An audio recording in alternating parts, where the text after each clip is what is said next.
Okay, ni Kak Tin share cara macam mana you all nak isi form untuk pemilihan slot live campaign kita. Bila you all klik link, dia akan keluar macam ni. Klik next.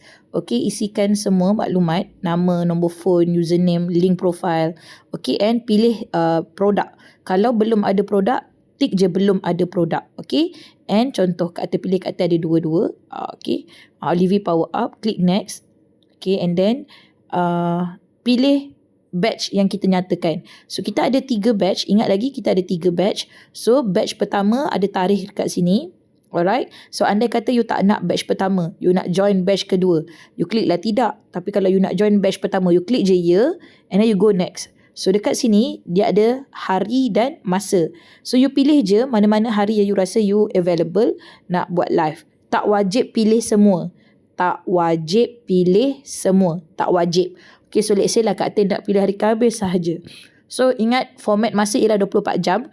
So Kak Tin nak live malam pukul 8 malam. So pukul 20 lah. Okay, letak 20. 8 malam. Okay, hari Jumaat Kak Tin nak live pagi. Pukul 9 pagi.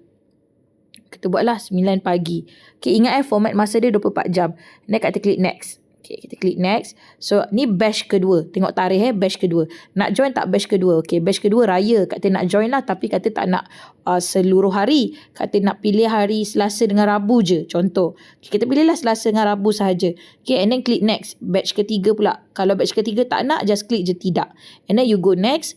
And then you fahamkan komitmen pengesahan apa semua ni. And then you submit. Itu sahaja.